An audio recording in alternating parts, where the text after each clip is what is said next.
A Bíblia em um ano. Uma experiência de encontro com Jesus Cristo, a Palavra de Deus.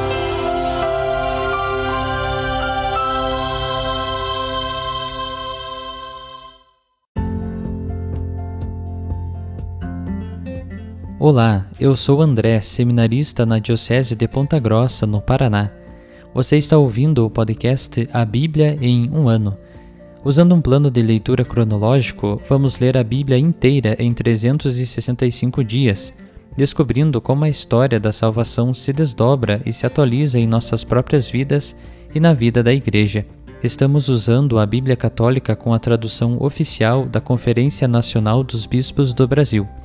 Você pode acessar o plano de leitura completo por meio de um link que você encontra na página do Instagram, abiblia.em1ano, ou no facebook.com/seminariopg. Inscreva-se nesse podcast por meio da plataforma que preferir para receber as notificações diárias dos nossos episódios.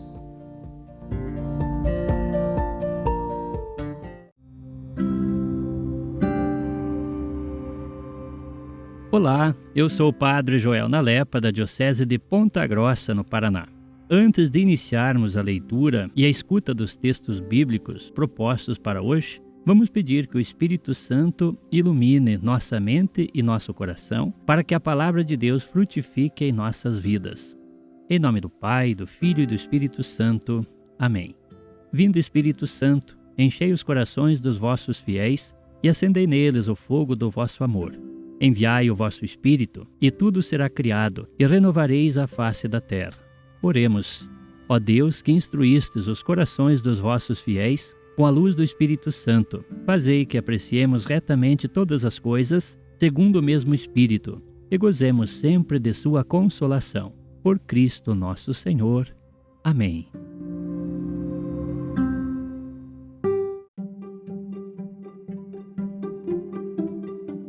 Hoje é o dia 143 de nosso podcast A Bíblia em um ano, e nós leremos o capítulo 17 do segundo livro de Samuel, onde Cusai auxilia o rei Davi. Também leremos o capítulo 22 do primeiro livro de Crônicas, onde veremos Davi preparando a construção do templo do Senhor, e por fim o Salmo 37. Segundo livro de Samuel, capítulo 17. Disse Aquitofel a Absalão: Vou escolher 12.000 homens para mim, e esta noite sairei para perseguir Davi. Cansado e com as mãos trêmulas como está, vou cair sobre ele e aterrorizá-lo, e todo o povo que está com ele vai fugir. Então golpearei o rei, só ele. E conduzirei todo o povo a ti como uma esposa que retorna ao seu marido. Tu mandarás tirar a vida de apenas um homem, e todo o povo estará em paz. A ideia agradou a Absalão e a todos os anciãos de Israel. Disse então Absalão: Chamai também Cusai, o Araquita, e ouçamos o que ele diz. Chegando Cusai, Absalão lhe disse: Aquitofel falou desta maneira: Devemos fazer o que diz ou não? Fala tu. Cusai ponderou a Absalão: Não é bom o conselho que Aquitofel deu esta vez. E acrescentou: Tu conheces teu pai e os homens que estão com ele. São de grande valentia e têm o coração amargurado, como uma ursa no bosque, a qual tiraram os filhotes. Além disso, teu pai é homem de guerra. Ele não vai passar a noite com a tropa. Deve estar agora de espreita em alguma caverna ou em algum outro lugar. E se ao primeiro choque cair um dos teus, isso se tornará conhecido e dirão: Caiu uma praga sobre o povo que seguia Absalão. Mesmo o valente com um coração de leão desfalecerá de medo. Todo o povo de Israel sabe que teu pai é corajoso e que os homens que estão com ele são valentes. Eis o que te aconselho: reúne logo ao teu redor todo o Israel, desde Dan a Bersabeia, inumerável como a areia do mar, e tu deves pessoalmente participar da batalha. Poderemos abater-nos sobre ele onde quer que se encontre, Cairemos sobre ele como o orvalho cai sobre a terra, e dele ou dos que estão com ele não restará nenhum sequer. E se ele se retirar em alguma cidade, todo o Israel levará cordas àquela cidade e a arrastaremos até a torrente, para que dela não reste uma pedrinha sequer. Absalão e todos os homens de Israel disseram: o conselho de Cusai, o araquita, é melhor que o de Aquitofel. Com efeito, o Senhor tinha determinado que o conselho bom de Aquitofel fosse abandonado, para trazer a ruína sobre Absalão. Cusai disse aos sacerdotes Sadoque e a Abiatar: Aquitofel aconselhou a Absalão e aos anciãos de Israel uma coisa, e eu outra. Mandai imediatamente alguém dizer a Davi: não fiques esta noite junto aos vales na beira do deserto. Passa logo para o outro lado, para que não sejam tragados o rei e todo o povo que está com ele. Jonatas e Aquimaás se encontravam perto de Enrogel. Uma criada foi dar-lhes a notícia, e eles partiram para comunicar a mensagem ao rei Davi. Não podiam entrar na cidade, para não serem vistos. Um jovem, porém, os viu e avisou a Absalão, mas eles apertaram o passo e entraram na casa de certo homem em Baurim, que tinha uma cisterna na entrada de sua casa, e nela se esconderam. A mulher pegou um pedaço de pano, estendeu-o sobre a boca do poço, espalhou grãos de cevada por cima e assim os escondeu. Quando os servos de Absalão chegaram, disseram à mulher que estava na casa: onde estão Aquimaás e Jonatas? A mulher respondeu: passaram por aqui em direção às águas. E eles foram à procura, mas não os tendo encontrado, voltaram a Jerusalém. Depois que os investigadores foram embora, os dois saíram do poço e, seguindo o caminho, levaram a mensagem ao rei Davi. Disseram-lhe: ponde-vos a caminho e atravessai depressa as águas, porque Aquitofel armou tal plano contra vós. Davi e todo o povo que estava com ele se puseram a caminho e atravessaram o Jordão antes do amanhecer, e não restou nenhum que não tivesse atravessado o Jordão. Aquitofel constatou que seu conselho não fora seguido. Aparelhou seu asno, pôs-se a caminho e foi para sua casa, em sua cidade. Pôs ordem em seus negócios, enforcou-se e morreu. Foi sepultado no túmulo de seu pai. Entretanto, Davi tinha chegado a Maanaim, e Absalão atravessou o Jordão, acompanhado de todos os homens de Israel. Absalão tinha constituído Amasa sobre o exército, no lugar de Joabe.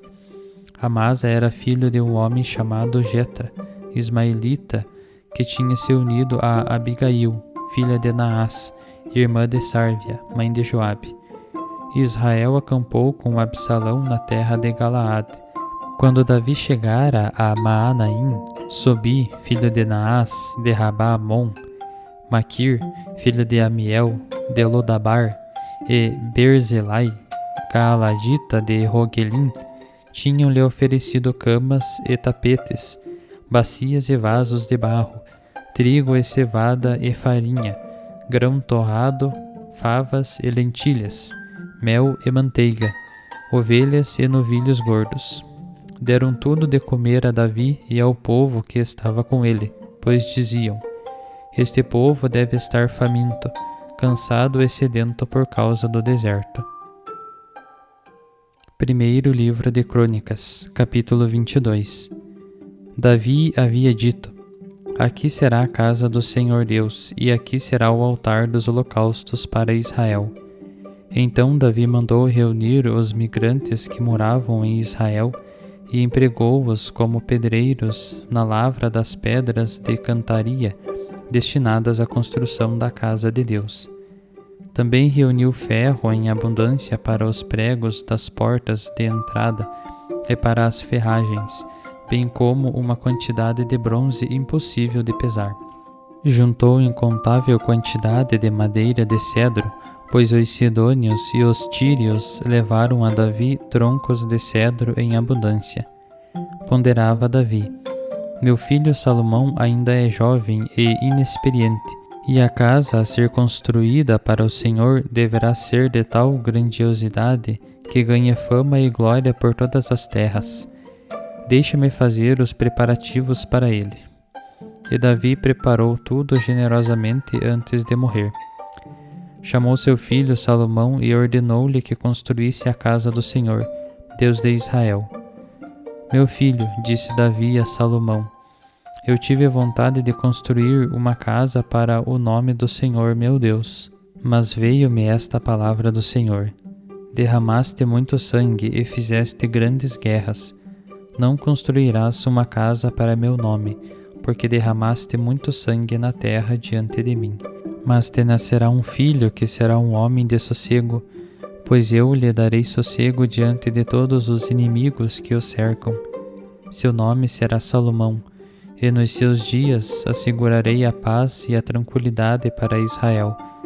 Ele construirá uma casa para meu nome, ele será para mim um filho e eu serei para ele um pai.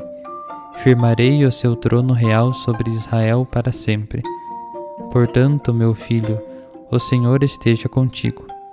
Que tenhas êxito na construção da casa do Senhor, teu Deus, conforme Ele te falou, a teu respeito. Que o Senhor te dê prudência e inteligência para governares Israel e guardares a lei do Senhor teu Deus. Terás êxito se puseres em prática os preceitos e as normas que o Senhor prescreveu a Israel por meio de Moisés. Sê corajoso e firme, não tenhas medo nem pavor. Com meu labor preparei para a casa do Senhor 100.000 talentos de ouro, 1.000.000 de talentos de prata e bronze, e ferro demais para pesar. Juntei madeira e pedras, e tu juntarás ainda mais. Tens à disposição bastante operários, como cortadores e lavradores de pedra, carpinteiros, imenso número de artesãos para qualquer trabalho em ouro, prata, bronze e ferro, impossível de contar. Dispõe-te à obra e o Senhor esteja contigo. Davi ordenou então a todos os chefes de Israel que colaborassem com seu filho Salomão. Acaso não está convosco o Senhor, vosso Deus? Não vos deu sossego por todos os lados? Sim, ele entregou os habitantes desta terra em minhas mãos, e a terra está submissa ao Senhor e a seu povo. Agora aplicai-vos de coração e alma a servir o Senhor vosso Deus. Disponde-vos, construí o santuário do Senhor Deus, para que se introduzam a arca da aliança do Senhor e os objetos consagrados a Deus na casa a ser construída para o nome do Senhor. Salmo 37, de Davi.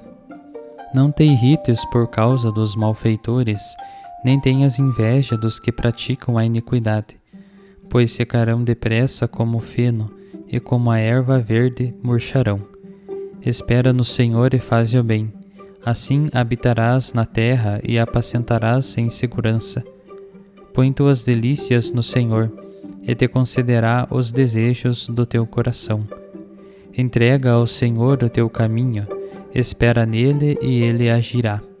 Fará brilhar como a luz a tua justiça e o teu direito como o sol do meio-dia. Descansa no Senhor e espera por ele. Não rivalizes com quem prospera no seu caminho, com aquele que trama ciladas. Guarda-te da ira e deixa o furor. Não rivalizes, pois isso levaria ao mal. Os que cometem o mal serão exterminados, enquanto os que esperam pelo Senhor herdarão a terra. Ainda um pouco e o pecador não existirá. Procurarás o lugar onde estava e não o encontrarás. Os mansos, porém, herdarão a terra e gozarão da abundância da paz. O ímpio trama contra o justo e range os dentes contra ele. O Senhor, porém, se rirá do ímpio, pois vê que está chegando o seu dia. Os ímpios empunham a espada e retesam o seu arco, para abaterem o pobre e o indigente, e trucidarem os que andam retamente no caminho. Mas a espada deles atravessará seu próprio coração, e o seu arco se quebrará. Mais vale o pouco do justo do que as muitas riquezas dos ímpios. Pois o poder dos ímpios será quebrado, enquanto o Senhor fortalece os justos. O Senhor conhece os dias dos íntegros, e a herança deles permanecerá para sempre. Não serão confundidos no tempo da desgraça, e nos dias da fome serão saciados. Os ímpios perecerão, os inimigos do Senhor murcharão como a formosura dos campos, como a fumaça se dissiparão. O ímpio toma emprestado e não paga, o justo, porém, se compadece e dá. Pois os abençoados de Deus possuirão a terra, mas os que ele amaldiçoa serão exterminados. O Senhor firma os passos do homem e se agrada de seu caminho. Quando cair, não ficará prostrado, pois o Senhor sustentará a sua mão. Fui jovem, agora estou velho, e nunca vi um justo abandonado, nem um seu descendente mendigando pão. Todo o dia ele se compadece e empresta, e a sua descendência será abençoada. Foge do mal e faz o bem, e habitará sempre na tua casa. Pois o Senhor ama o direito e não abandonará os seus fiéis. Os injustos serão dispersos para sempre, e a descendência dos ímpios exterminada. Os justos, porém, herdarão a terra, e nela para sempre habitarão. A boca do justo medita a sabedoria, e a sua língua enuncia palavras de justiça. A lei de Deus está no seu coração, e seus passos não vacilarão. O ímpio espreita o justo, procurando como matá-lo. O Senhor, porém, não o abandona às mãos dele, e não deixará que seja condenado no julgamento. Espera no Senhor e guarda o seu caminho, e ele te exaltará, para que recebas a terra em herança, e verás como os ímpios serão exterminados. Eu vi um ímpio prepotente, erguido como um cedro verdejante. Passei e não estava mais ali, procurei-o e não foi encontrado. Observa o íntegro e contempla o homem reto, pois terá descendência o homem de paz. Os injustos, porém, perecerão todos juntos, e a posteridade dos ímpios será exterminada. A salvação dos justos vem do Senhor, que será seu protetor no tempo da tribulação. O Senhor os ajudará e os libertará, os livrará dos pecadores e os salvará, porque nele se refugiam.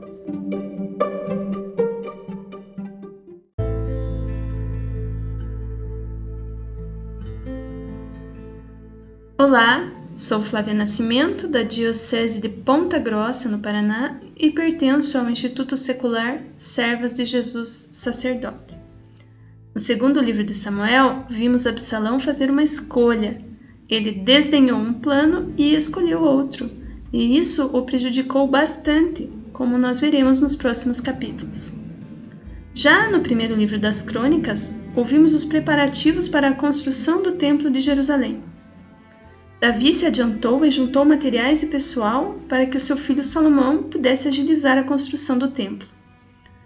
O discurso de Davi a Salomão que ouvimos está construído como um testamento, no qual Davi, a exemplo de outros grandes personagens da história de Israel, como Jacó, Moisés, Josué e Samuel, ele expressa antes de morrer a sua última vontade em forma de encargos, recomendações e palavras de conforto para o seu sucessor. Fica claro nesse discurso que Salomão deve construir o templo para o Senhor e Davi dá ao seu filho um conselho importante. Se cumprires os mandamentos e os preceitos que o Senhor prescreveu a Israel por meio de Moisés, terás êxito. Sê corajoso e firme, não temas, não te acovardes. Também o salmo que ouvimos é um salmo sapiencial, que provavelmente nasceu da experiência de vida de uma pessoa idosa. Ela quer transmitir uma lição de vida, como Davi transmitiu a Salomão. Então o salmista, nesse que é um salmo alfabético, pois cada uma das suas estrofes inicia com uma letra do alfabeto hebraico, então o salmista apresenta um confronto entre dois modelos de vida. De um lado, mostra o que acontece aos que colocam sua segurança em Deus. Eles serão felizes e possuirão a terra. Do outro lado, os injustos, que levam a vida construída com opressão, violência, mentira e falsidade, serão excluídos e eliminados da terra, pois seguem um caminho que os afasta do projeto de Deus e não terá futuro. Portanto, diante das pessoas se abrem dois caminhos, o da vida e o da morte, o da justiça e o da injustiça. Qual é o caminho que torna a pessoa feliz? Sem dúvida nenhuma, é o caminho da justiça que conduz à vida. E nós, eu e você, que caminhos escolhemos? Aproveita aí para rever as suas escolhas. Sempre é tempo de retomar o caminho da vida. Aproveite o conselho de pessoas experientes que estão ao seu redor. E parece que esse tema dos conselhos das pessoas experientes permeia toda a reflexão nos 3 textos que ouvimos. Absalão, ele pediu conselho a 2 pessoas, no segundo livro de Samuel. Davi, ele deu conselhos a Salomão, no primeiro livro das Crônicas. E o salmista é uma pessoa com experiência de vida que transmite conselhos. Então vamos nos deter um pouco mais nessa questão. Precisamos saber aproveitar da sabedoria e dos conselhos das pessoas mais velhas, pois essas pessoas, quando têm fé, são como árvores que continuam a dar bons frutos. A velhice é um tempo de graça, no qual o Senhor renova o seu chamado. Ele chama a guardar e transmitir a fé às novas gerações. Chama a rezar, especialmente a interceder, e chama a ser solidários com os necessitados. Os idosos, eles têm uma capacidade particular de compreender as situações mais difíceis e dar bons conselhos. Precisamos ouvi-los com carinho e atenção. E quando rezam, certamente a sua oração chega ao coração de Deus. Aos avós que receberam a bênção de ver os filhos dos seus filhos, os seus netinhos, está confiada uma grande tarefa: transmitir a experiência de vida, a história da família, da comunidade, do povo, a partilhar com simplicidade toda a sua sabedoria e a própria fé, que é a sua herança mais preciosa. Felizes daquelas famílias que têm os seus avós por perto. Em muitos casos, foram eles que levaram as crianças para ser batizadas, foram os avós que lhes deram a fé. Vamos aprender a valorizar cada vez mais os nossos idosos e dar a eles todo o carinho que merecem.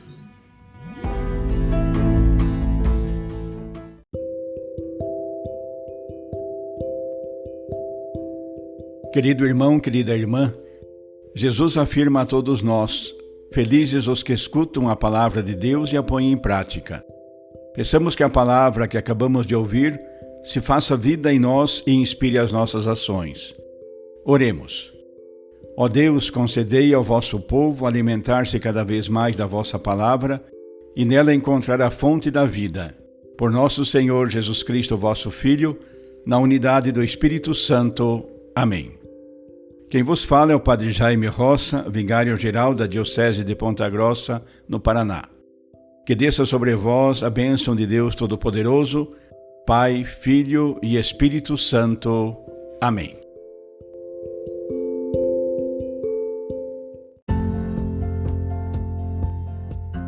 Você acaba de ouvir mais um episódio do podcast A Bíblia em um Ano.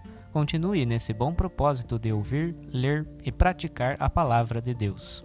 Rezemos por todos que estão fazendo este caminho de leitura da Bíblia. Procure também participar da sua comunidade.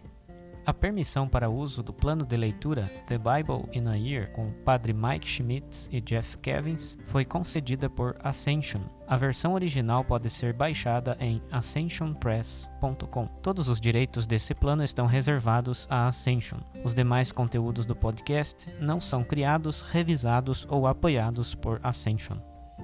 Até amanhã!